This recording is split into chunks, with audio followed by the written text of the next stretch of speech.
A paz, pessoal. Continuando nossa aula sobre Cristologia, entramos agora na página 2, o tema As fontes de informações sobre a pessoa de Jesus. Então, tratando agora sobre o que temos de fontes históricas tratando acerca do homem Jesus, da pessoa histórica chamada Jesus Cristo. Então, pode parecer um pouco estranho para uma pessoa que é crente na pessoa bendita do Senhor Jesus Cristo. Pode ser até que alguns digam que não é tão relevante buscar as afirmações históricas, né, os testemunhos da história, comprovando a existência do homem histórico chamado Jesus. Mas isso se deve ao relacionamento espiritual que temos com o Senhor Jesus, pelo fato de cremos nele, de termos aceitado ele como único e suficiente Salvador, e principalmente de sentirmos a presença dele na nossa vida. Então, como nós temos um relacionamento num âmbito espiritual, é totalmente dispensável a nós buscarmos fontes históricas comprovando a sua existência. A sua existência é comprovada a cada dia em que sentimos que estamos em comunhão com ele, em que vemos a manifestação dele, da pessoa do Senhor Jesus, através de milagres, através da confirmação da sua palavra, que vivenciamos milagres dele, né, na nossa vida, na vida dos nossos irmãos em Cristo. Então, para nós, acaba se tornando irrelevante nesse aspecto, no aspecto de que estamos nos relacionando com o Senhor Jesus ressurreto. Mas, para comprovação acadêmica do homem histórico Jesus de Nazaré, é interessante buscarmos as comprovações, os testemunhos da história e termos conhecimento dessas fontes, porque temos aí não somente a questão de fé, mas também uma questão de estudo, né? uma questão acadêmica, uma questão da teologia. Então, a partir desse ponto de vista, e principalmente quando estamos nos relacionando com pessoas que não têm a mesma vivência que nós temos, né? Pessoas que não participam, que não têm o privilégio de estarem se relacionando com Deus da forma que estamos. Então, se nós, dialogando com essas pessoas, tivermos somente o fator espiritual, vai ser impossível uma comunicação, vai ser impossível um diálogo, vai ser impossível estabelecermos um raciocínio lógico, né? Porque é uma questão de âmbito espiritual, não pode ser transmitida dessa forma. Então, cada um vive uma experiência espiritual individualmente, mas ela não é empírica, né? Ela não pode ser provada cientificamente. As coisas que são da ciência, que são da matéria, podem ser provadas em laboratório, mas questões espirituais não, porque não o laboratório, as provas laboratoriais não têm competência para analisar questões dessa espécie. Então, por isso que quando tratamos acerca do Jesus histórico, da pessoa que viveu há 2016 anos atrás, na região da Palestina, que hoje é Israel, né? Na região ali da Galileia, que andou pela Samaria, andou pela Judéia, subiu a Jerusalém, que andou por aquelas regiões, foi até a região de Tiro e da Fenícia, né, de Sidom, e pregou o Evangelho, difundiu a palavra, fez curas, né, realizou milagres, ajudou tantas pessoas. Este homem que viveu, que caminhou, que foi entregue pelos judeus às autoridades romanas e que foi morto pendurado na cruz, né, o maior dos suplícios, né? Um suplício, aliás, que nenhum romano poderia ser condenado a tal suplício. Mas essa pessoa histórica, para que estabeleçamos um diálogo para as pessoas que não têm contato com o Jesus ressurreto, com o Jesus espiritual, nós estabelecemos um diálogo neste plano, que posso aqui qualificar como um plano menor, né? Um plano de conhecimento menor, inferior ao conhecimento que se tem espiritualmente, né? O conhecimento que se tem por meio da vivência, da vida, né? Então, nesse plano que é inferior em relação ao relacionamento espiritual, mas é um plano importante, é um plano também relevante para os estudos acadêmicos, o estudo da teologia, nós temos as fontes de informação. Então, aqui na página 2, temos uma divisão básica aqui acerca das fontes de informação. Então, pessoas de fora do cristianismo que escreveram acerca de Jesus, que disseram algo acerca de Jesus, que deram algum testemunho sobre Jesus, sobre a obra de Jesus, sobre o que eles entendiam que Jesus era, aquilo que ele representava para eles, né? e tanto Jesus quanto os discípulos, a obra que ele estava realizando, seus propagadores. Então temos fontes, como ele qualifica aqui, fontes não cristãs, ou seja, pessoas não relacionadas com a fé e que escreveram acerca de Jesus, deram seu parecer acerca dele. E claro, vamos entender aqui, Jesus, ele veio trazer a mensagem de Deus, ele é a palavra de Deus, ele veio propagar a palavra de Deus, ele tinha um compromisso com a verdade. Então o que acontece? Na proclamação desta verdade, obviamente ele não vai agradar a todos, né? Então é por isso que constantemente é dito hoje, se nem Jesus agradou a todos, né? Quanto mais pessoas falhas, né, como nós.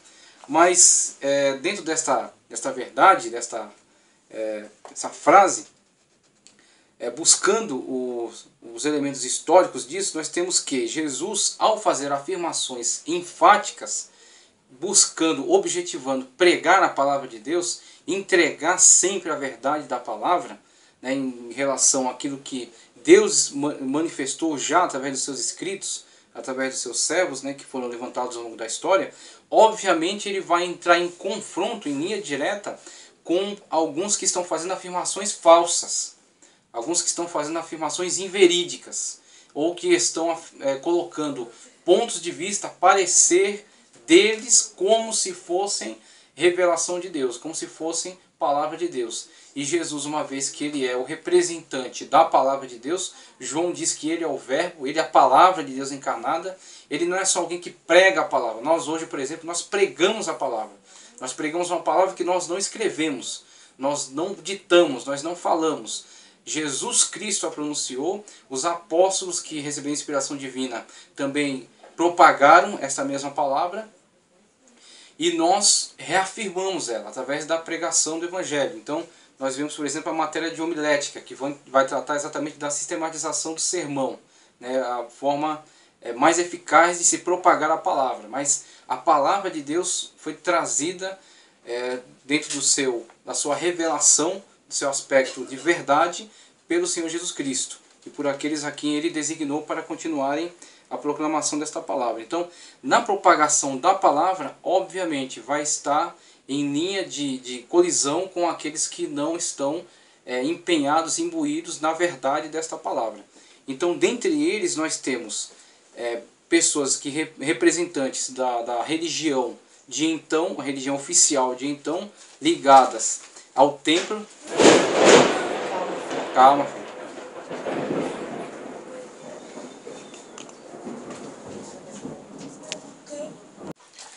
Pessoal, então retomando nossa gravação após o blackout de ontem, né? Como estávamos falando acerca do templo e da religião da época de Cristo, né? Os líderes religiosos da época de Cristo ligados ao templo, a religião de Jerusalém, né? O judaísmo praticado ali em Jerusalém.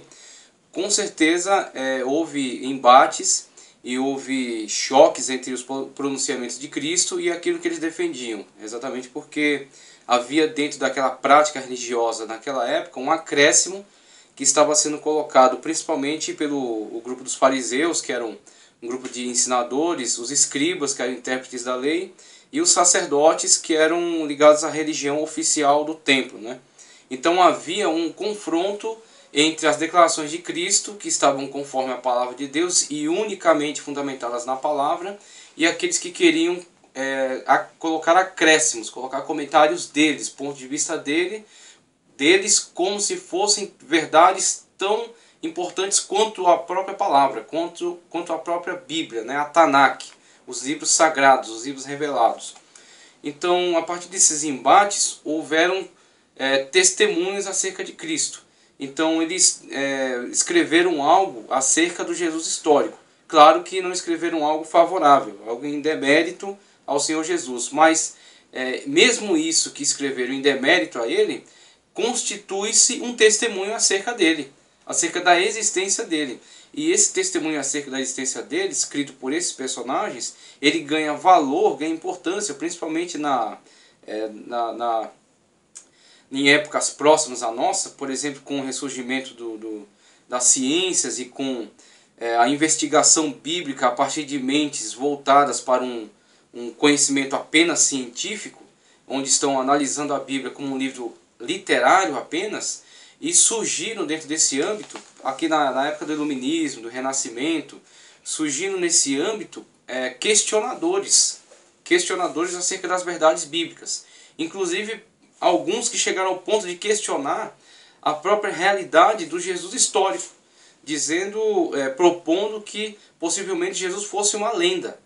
Jesus fosse uma lenda, alguém que sequer existiu, e que foi uma lenda criada por esse grupo de homens que pretendiam propagar uma nova religião, com isso obter vantagens e então conseguir ganhar as massas, ganhar pessoas para a sua causa, né, para as suas ideias. Então levantou-se a hipótese do Senhor Jesus sequer ter existido. Por isso que ganha evidência esses testemunhos, porque o testemunho dado pelas pessoas integrantes do grupo são valorosas, são importantes para esse próprio grupo, mas para pessoas de fora e principalmente para questionadores, ele acaba perdendo valor. Mas a gente consegue mais valor pesquisando testemunhos de pessoas de fora deste mesmo grupo, inclusive acusadores, né? Pessoas que estão levantando objeções contra esse grupo. E ao levantar essas objeções, existe exatamente a declaração de que aquela pessoa é real, de que aquela pessoa existiu, uma vez que você está levantando objeções contra ela. Então é nesse sentido que essas fontes são importantes para esse tipo de pesquisa, para esse tipo de averiguação. Então a gente busca essas fontes, né, nesse viés, sabendo sempre que não são a melhor fonte acerca de Cristo. A melhor fonte que temos acerca da realidade de Cristo é a nossa própria vivência, nosso contato, nossa comunhão, né? Nosso relacionamento que temos com o Senhor Jesus. Esta é a melhor fonte, esta é a melhor comprovação. Mas abaixo dessa, vamos estudar também as fontes que têm falado, que têm levantado essa questão da afirmação do Jesus histórico. Então, dentre elas, fontes não cristãs, como o teólogo aqui vai elencar, as fontes não cristãs são de valores muito restritos. Elas são divididas em dois grupos, judaicas e pagãs. Então essas são as fontes não cristãs que falam acerca do Jesus histórico, que ao levantar algum questionamento, ou colocar alguma objeção, ou passar alguma informação, elas declaram a existência dele, né? Então as principais fontes judaicas são Flávio Joséfo, historiador judeu, no seu livro Antiguidades, no capítulo 33, aliás, no capítulo 13, capítulo 18, Algarismo Romano, capítulo 18, versos 3 e 3, e o 20, versos 9 e 1, e o Talmud, Doutrina e Jurisprudência da Lei Mosaica. Então temos aí Antiguidades de Flávio Joséfo. Então duas fontes judaicas aí. O livro Antiguidades de Flávio Joséfo, agora eu entendi aqui. Livro 18, capítulo 3, verso 3. E também o livro 20, capítulo 9, verso 1. É um tomo, na verdade. O livro de Flávio Joséfo é um grande tomo dividido em livros. Então, por isso que tem o Algarismo Romano indicando em que livro, daquele tomo que está no livro 18, capítulo 3, versículo 3. Então essa é a primeira citação. Depois, essas fontes falam muito pouco sobre o Senhor Jesus, mas é o suficiente para provar a evidência dos escritos sagrados. Ou seja, os escritos sagrados, os evangelhos, né, principalmente os evangelhos, tratam acerca da pessoa do Senhor Jesus. Então, como ele foi gerado, né, foi gerado pelo Espírito Santo, no ventre de Maria, uma virgem. Como ele nasceu, onde nasceu, como viveu, né, pelo menos uma parte da sua vida, porque os evangelhos não são uma biografia. Eles não se preocupam em descrever todos os aspectos da vida do Senhor Jesus, mas sim aquilo que é relevante para a nossa salvação. Então Lucas é o que mais se aprofunda, vai até um pouco além, fala alguns aspectos da infância de Cristo, né? Alguns momentos só, alguns flashes acerca desses momentos que os outros não abordam, mas tratam bastante acerca disso. Então os evangelhos são a primeira fonte, mas dentro daquele argumento que eu acabei de trazer aqui, é interessante trazer fontes externas, né? Pessoas que não participem desta fé, porque uma pessoa que participa dessa fé, obviamente ela quer falar a favor dela. Então a pessoa de fora, ela levantando suas objeções contra ela, independentemente das objeções que levante, fica comprovado o quê? A realidade daquela pessoa. Ela existiu. Por quê? Porque ela não só são os partidários dela que falam dela, mas sim os seus inimigos. Os seus inimigos não levantariam objeções, questionamentos contra alguém inexistente. Então é necessário que ele tenha existido para que possa haver objeções a ele. Então essas fontes aqui, Antiguidades e o Talmud, né, que é um grande livro um grande livro que trata tanto de questões jurídicas quanto o Midrash trata de interpretação das Escrituras. Então o Talmud é bastante amplo e rege a vida dos judeus conforme a lei. As fontes falam muito pouco sobre o Senhor Jesus, mas é o suficiente para provar a evidência dos escritos sagrados. Isso. Elas dizem apenas que Jesus era um homem bom, reuniu discípulos, realizou curas e foi condenado à morte por Pôncio Pilatos. Né? Diz, aliás, um pouco mais do que isso. Algumas falam de forma bastante desfavorável a ele. Né? A gente vai ver aqui, eu vou trazer aqui algum conteúdo desses livros, de alguns desses livros aqui que falam acerca de Jesus, para a gente ter um elemento histórico aqui, um elemento de comprovação histórica acerca da pessoa do Senhor Jesus. As fontes pagãs de mais importância são três. Primeiro, o historiador romano Plínio, Epístola 10, capítulo 96. Segundo, o historiador romano Seutônio, Vidas, capítulo 25, versículo 4. E 3, o historiador romano Tácito, Anais 15, 44. Essas três fontes foram escritas na segunda década do segundo século. Na segunda década do segundo século, ou seja, bastante próximo da época própria em que Jesus viveu. Então foi escrito no segundo século.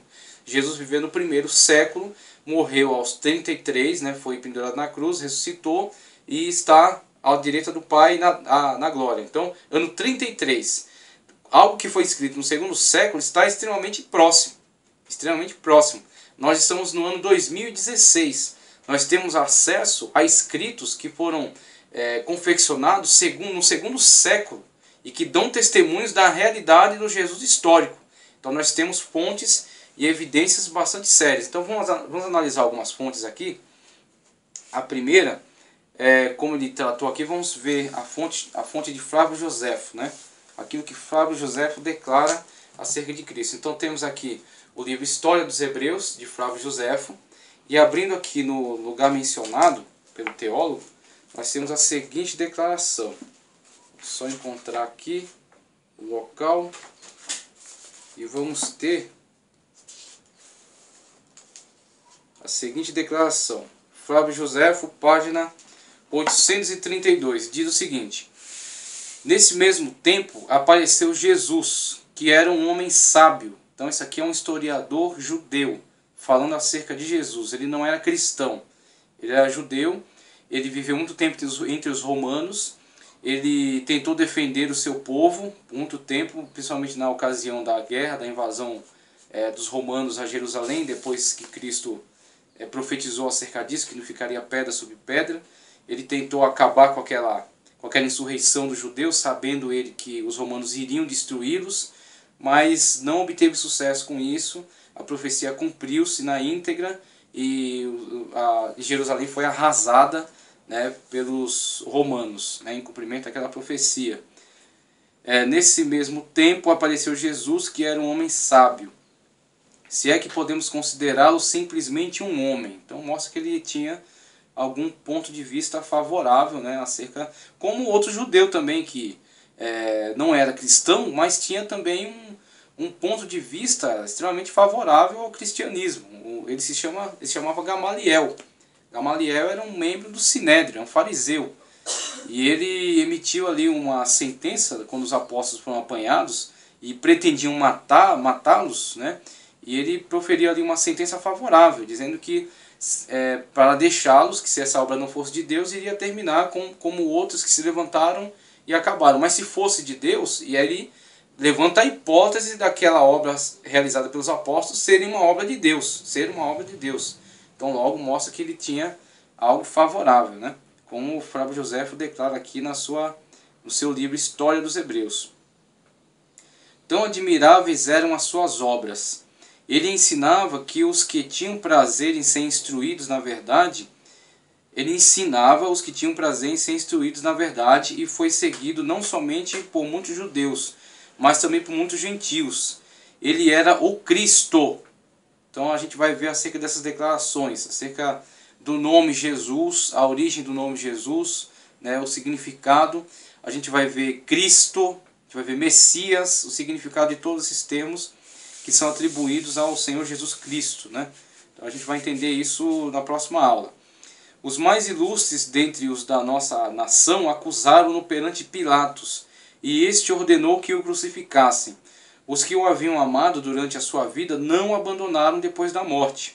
Ele lhes apareceu ressuscitado, e vivo no terceiro dia, como os santos profetas haviam predito, dizendo também que ele faria muitos outros milagres. É dele que os cristãos, os quais vemos ainda hoje, tiraram o seu nome. Daí surgiu o nome cristianismo, na pessoa bendita do Senhor Jesus Cristo. Então essa é a declaração de Flávio Joséfo, uma declaração favorável, uma declaração de alguém que não era cristão, que era judeu, e que escreveu em época muito próxima à própria vida de Cristo. Agora vamos ter uma declaração aqui desfavorável. Então temos primeiro uma declaração de Flávio Joséfo, uma declaração favorável, agora vamos ver uma declaração desfavorável, uma declaração do Talmud.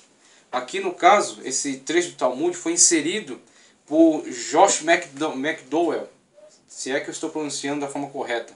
Josh McDowell, Novas Evidências que Demandam um Veredito, livro extraordinário. Adquira esse livro é muito bom para quem estuda a Bíblia. Então na página 286 do livro Novas Evidências, trata aqui 1b, a crucificação. No Talmud babilônico lemos: ensina-se na véspera da Páscoa, eles penduraram Yeshu, é o nome judaico de Jesus, Yeshu. Antes disso, durante 40 dias, um arauto ia diante dele proclamando: ele será apedrejado por praticar feitiçaria e por enganar Israel e fazer desviar a nação. Quem quer que saiba algo em sua defesa, que venha e interceda por ele. Ninguém, porém, veio em sua defesa, e eles o penduraram na véspera da Páscoa. Sanhedrin 43a. Pronto, está nesse local do Talmud. Então, que trata aqui depois a explicação. Então, isso aqui é um trecho tirado do Talmud, um livro que trata acerca da legislação judaica e que trata também acerca de aspectos tanto cerimoniais quanto aspectos civis. Então, é tirado do Talmud esse trecho. Claro, a declaração que eles dão acerca de Jesus está do ponto de vista deles. E eles fazem declarações tentando desqualificar o Senhor Jesus, tentando tirar dele o seu aspecto de justo, o seu aspecto de pessoa correta, né? O seu aspecto de pessoa amada como ele era, né? Seguida pelos seus discípulos, defendido pelos seus discípulos. E ele traz esse aspecto de uma pessoa que praticou feitiçaria. Então eles pegam os milagres de Jesus e alegam que são feitiçaria. Como nós vemos, a própria Bíblia declara isso, né? Os fariseus dizendo que aquilo que Jesus fazia era por Belzebu e não pelo Espírito de Deus, né? pelo poder de Deus. E é onde Jesus dá aquela declaração, que aquele que blasfemar contra ele ainda poderá ser perdoado, mas aquele que blasfema contra a obra do Espírito Santo não será perdoado nem nesta vida e nem na vida do além. Então nós vemos a declaração séria que Jesus dá acerca da acusação. E essa acusação persistiu. Tanto persistiu que ela foi registrada no Talmud. No Talmud, os seus escritores qualificam os milagres de Cristo como feitiçaria. E dizem que não houve ninguém que falasse a favor deles. Essa declaração, independentemente do teor dela, desfavorável, ela é uma declaração que coloca Jesus num patamar de pessoa histórica. No patamar de uma pessoa que existiu. Tanto existiu como foi acusado. Então, no sentido de que ela tem essa utilidade, ela é um documento histórico. Então é exatamente para isso que ela serve. E só para isso. Para mostrar que Jesus, para nós isso parece muito irrelevante. Mas para aqueles que questionam, né, aqueles que são questionadores, aqueles que levantam objeções contra a verdade bíblica, isso é uma comprovação. Então nós temos aí fontes não cristãs falando acerca do Senhor Jesus. Então vamos para fontes cristãs agora. As fontes cristãs se dividem em dois grupos: as bíblicas e as não bíblicas. As bíblicas são todos os atuais livros do Novo Testamento, sendo os evangelhos as principais delas. Então as bíblicas são as fontes que nós conhecemos, né? São as mais conhecidas por nós, as fontes que nós aceitamos como doutrina, como regra de fé e conduta. Mateus, Marcos, Lucas, João, né? As cartas, Atos, os livros da Bíblia Sagrada, que falam acerca de Jesus. Principalmente os 4 evangelhos que tratam especificamente acerca da obra e do ministério de Jesus. Os sinóticos, né? Vamos estudar isso em outro lugar. Os sinóticos e João. E João que trata mais acerca das declarações do Senhor Jesus Cristo. Então, quando tratamos das fontes, as bíblicas são esta. E agora, as fontes cristãs não bíblicas, na sua maior parte, são os evangelhos apócrifos. Os evangelhos apócrifos, escritos considerados não inspirados por Deus, que datam de entre 150 e 350 anos da época cristã, depois de Cristo. Então, escritos em épocas bastante aproximadas à própria vida de Cristo, né? Pessoas que escreveram acerca dele. E também os ágrafos, palavras de Jesus não escritas e supostamente verídicas, que não se acham nos evangelhos canônicos, cujo valor é incerto. São eles o Evangelho da Infância, o Evangelho segundo Tomé, o Evangelho da Verdade, Atos de Paulo, Atos de André, Evangelho de Matias, Evangelho de Pedro, Apocalipse de Pedro, Evangelho dos Egípcios, o Atos de Pilatos. Esse último, Atos de Pilatos, circulou no Egito durante o século II. Com o passar do tempo, ele desapareceu do cenário histórico. A única coisa que sobrou dele foi apenas alguns fragmentos seletivos, colhidos pelos pais da igreja e citados em suas obras apologéticas. O conteúdo desse evangelho é de características profundamente ascéticas e gnósticas. Neles são expressas opiniões negativas a respeito da sexualidade, especialmente quanto ao papel da mulher na geração de filhos. O Evangelho dos Egípcios pertence àquela categoria de apócrifos que foram escritos com a finalidade de apoiar determinadas heresias, provavelmente gnósticas. Então, com esse trecho aqui, o que nós entendemos? As fontes cristãs principais, Bíblia Sagrada, os Evangelhos. As fontes cristãs paralelas, os apócrifos. Apócrifos e ágrafos. Ágrafo, como a própria palavra diz, se A é negativo, né? Grafo é escrita. Ágrafos, ou seja, aquilo que Jesus falou, mas não escreveu. O Senhor Jesus em momento nenhum, a Bíblia registra que ele tenha parado para escrever algo, ele se preocupava somente com a evangelização, com a cura, com a propagação do reino de Deus, e os seus discípulos iriam se empenhar nesse trabalho futuro de registro, que também não foi feito logo após a vida dele. O primeiro empenho da igreja foi propagar o evangelho. Depois, com a necessidade, houveram os registros escritos, principalmente para que a mensagem não fosse corrompida com a morte dos apóstolos. Então, o que acontece? Os ágrafos, eles supostamente registram palavras de Cristo que não estão registradas em outros evangelhos. Então, é nesse viés que esses grupos aí tentaram trabalhar. E os demais evangelhos, os evangelhos atribuídos a esses personagens, que são apócrifos. Então, o que acontece? Como a gente já falou em outra ocasião, o evangelho foi se propagando por todas as terras. E em cada lugar haviam grupos religiosos. E nesses grupos religiosos, esses personagens que pertenciam a esses grupos, e em algumas situações aceitavam a Cristo como Salvador, muitas das vezes eles entravam para a igreja trazendo as suas crenças ainda.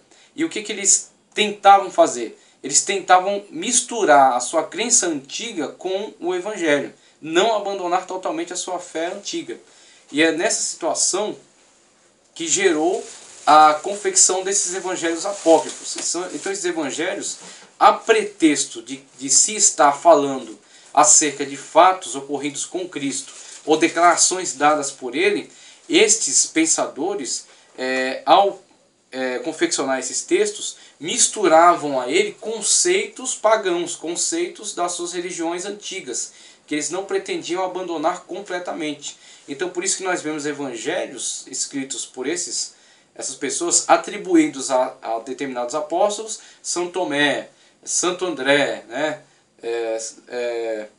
Paulo, Pedro, né? Evangelho de Pedro, e por aí vai. Atribui-se a um apóstolo desse, monta-se esse escrito, né, com algumas verdades, com alguns relatos verídicos, e no meio desses relatos insere-se algum pensamento gnóstico. Então Então, algum pensamento de que Jesus, por exemplo, dava mais valor ao âmbito espiritual, por isso ele aconselhava para que não se cuidasse da vida, da carne, né? Não se cuidasse do corpo, ou que não se desse qualquer tipo de valor à sexualidade, né? Aí ele fala contra o casamento, por exemplo, sendo que em momento nenhum Jesus falou contra o casamento, em momento nenhum a Bíblia falou contra o casamento, né? Paulo mesmo. Então quando você pega um evangelho desse, você percebe que ali existe alguma coisa de verdade, porque ele precisa fazer alguma associação para ser aceito, mas no meio dessa verdade existe alguma ideia estranha ao cristianismo, estranha às verdades bíblicas, né? Que a Bíblia ela tem que ser interpretada num todo, num contexto geral. E aí, se alguma declaração dessa vai contra o contexto geral da Bíblia, ela facilmente é percebida. Então nós temos aqui as fontes cristãs. Agora, uma coisa que eu me lembro agora, nas fontes não cristãs existe uma citação aqui do historiador romano Tácito. E eu quero também aproveitar aqui a ocasião e fazer a leitura desta fonte não cristã. Então eu vou fazer a leitura de uma fonte cristã apócrifa e eu vou fazer uma leitura agora de uma fonte não cristã, do historiador romano Tácito. Tenho aqui o livro do historiador romano Tácito. Eu vou fazer aqui a leitura rápida dessa citação aqui desse historiador que viveu numa época próxima à época de Cristo. Tais eram as providências humanas que se davam, e delas se passou logo às expiações para se aplacar a cólera dos deuses. Consultaram-se os livros sibilinos, e conforme as suas respostas se fizeram preces públicas a Vulcano, a Ceres e a Proserpina, todos deuses romanos. E as matronas romanas foram em procissão implorar o auxílio de Juno, primeiramente ao Capitólio e depois às bordas mais vizinhas do mar. Trazendo dali água, aspergiam com ela o templo e a estátua da deusa. E as mulheres casadas celebravam as celistérnias e vigílias. Mas nem todos os socorros humanos, nem as liberalidades do príncipe, nem as orações e sacrifícios dos deuses podiam desvanecer o boato infamatório de que um incêndio não fora obra do acaso. Então, é a situação em que Nero põe fogo em Roma e acusa os cristãos. Assim Nero, para desviar as suspeitas, procurou achar culpados. Veja só que o próprio historiador romano da época dele não engoliu a desculpa de Nero. Ele está tratando aqui o caso como uma acusação falsa mesmo. É um historiador romano, é Tácito aqui. Não é um cristão, nem um judeu. É um historiador romano, e é assim que ele trata o tema. Assim Nero, para desviar as suspeitas, procurou achar culpados e castigou com as penas mais horrorosas a certos homens que já dantes odiados por seus crimes. Aqui ele expressa o preconceito dele em relação aos cristãos. Então ele fala que eram homens já odiados e que tinham crimes. Quais são esses crimes? Não é falado. Geralmente atribuíam aos cristãos crimes pelo fato de eles serem pessoas que não se misturavam com a religião propagada pelo Estado, com a adoração ao imperador e aos deuses, e por se reunirem às escondidas. Se reuniam escondidos exatamente por causa da perseguição. Então criaram vários boatos acerca dos cristãos, né? Hoje ainda se cria muitos boatos acerca dos cristãos, né? Então isso aqui não é coisa nova. O vulgo chamava cristãos. O autor deste seu nome foi Cristo, que no governo de Tibério foi condenado ao último suplício pelo procurador Pôncio Pilatos. A sua perniciosa superstição, que até ali tinha estado reprimida, já tornava de novo a graçar não só por toda a Judéia, origem deste mal, mas até dentro de Roma, aonde todas as atrocidades do universo e tudo quanto há de mais vergonhoso vem enfim acumular-se. Aí ele expressa aqui toda a tristeza dele em relação a isso, né? E tudo quanto há de mais vergonhoso vem acumular-se. E sempre acha um acolhimento.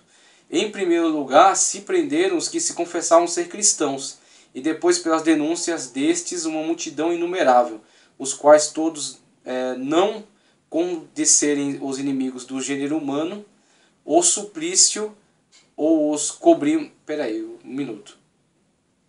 E depois pelas denúncias destes uma multidão inumerável, os quais todos não tanto foram convencidos de haverem tido parte no incêndio, como de serem os inimigos do gênero humano. O suplício desses miseráveis foi ainda acompanhado de insultos, porque os cobriram com peles de animais ferozes para serem devorados pelos cães, ou foram crucificados, ou os queimaram de noite para servirem como achotes e tochas ao público. Nero ofereceu aos seus jardins por este espetáculo, e ao mesmo tempo dava aos jogos do circo, confundido com o povo em trajes de cocheiro, ou guiando as carroças. Desta forma, ainda que culpados e dignos dos últimos suplícios, mereceram a compaixão universal por se ver que não eram imolados à pública utilidade, mas aos passatempos atrozes de um bárbaro. Então, não é que ele estivesse a favor de Cristo e dos cristãos, mas é que ele viu que os sacrifícios se tornaram tão odiosos que nem eles mesmos suportavam mais as atrocidades pelas quais nossos irmãos passaram. Isso é um registro histórico, viu? É um registro histórico do quanto já se pagou para ser cristão. Nós somos a geração mais fraca do cristianismo. Nós, com pouquíssima perseguição, muitos infelizmente acabam se debandando. Mas que o Senhor Jesus possa trazer a nós essa força, essa coragem que esses irmãos tiveram nessas épocas da história, né? Que nós possamos também lutar pela fé. Então isso aí são fontes de comprovação acerca da verdade, da verdade do cristianismo, acerca da verdade da pessoa do Senhor Jesus. Pessoas que não são cristãs e que fazem declarações que demonstram a realidade histórica dele. Então, uma outra fonte aqui, só para terminar, para encerrar aqui a nossa aula, uma fonte agora apócrifa. Uma fonte apócrifa. Então, das comprovações dos escritos cristãos, os escritos cristãos não ortodoxos, os escritos cristãos rejeitados, né? Uma fonte apócrifa. Só um minuto que eu encontro aqui. Pronto, aqui o livro chamado Livro da Infância de Jesus. Livro da Infância de Jesus, do livro Apócrifos da Bíblia. O livro Apócrifos da Bíblia tem diversos escritos apócrifos, tanto judaicos quanto cristãos. E aqui tem um livro chamado O Evangelho da Infância de Jesus. No capítulo... Vamos ver aqui qual é a narrativa. No capítulo 45, página 467. Capítulo 45, o Evangelho da Infância de Jesus.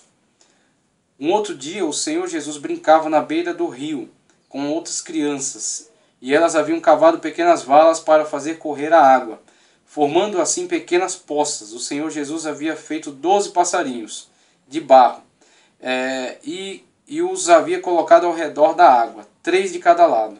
Era um dia de sábado, e o filho de Hanom, o judeu, veio e, vendo-os assim entretidos, disse-lhes: como podeis em um dia de sábado fazer figuras com a lama? E ele se pôs a destruir tudo. E quando o Senhor Jesus estendeu as mãos sobre os pássaros que havia moldado, eles saíram voando e cantando. Em seguida, o filho de Hanom, o judeu, aproximou-se da poça cavada por Jesus para destruí-la, mas a água desapareceu.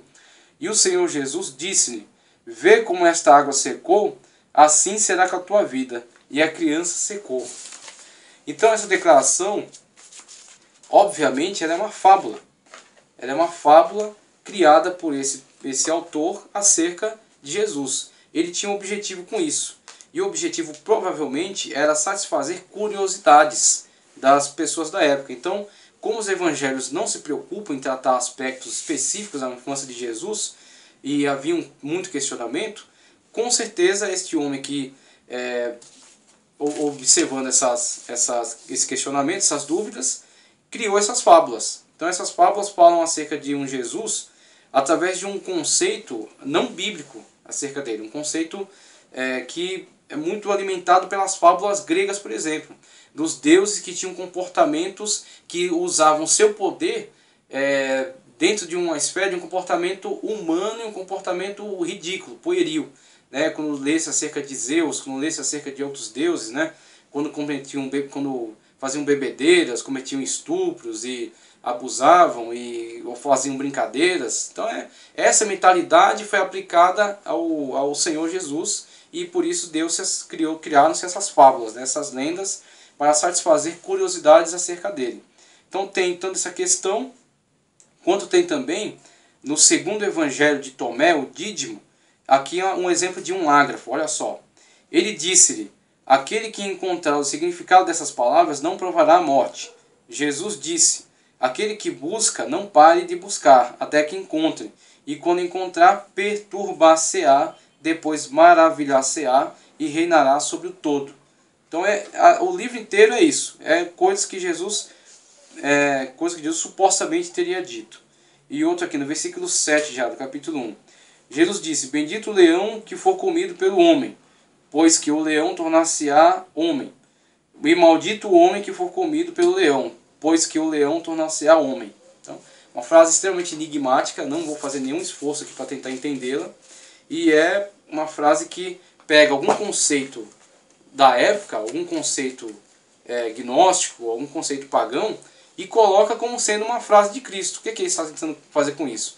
Pegar a sua religião passada, a sua religião fora do cristianismo, e tentar inseri-la dentro do cristianismo de alguma maneira, através de um escrito desse, atribuindo a um personagem bíblico, atribuindo a Tomé.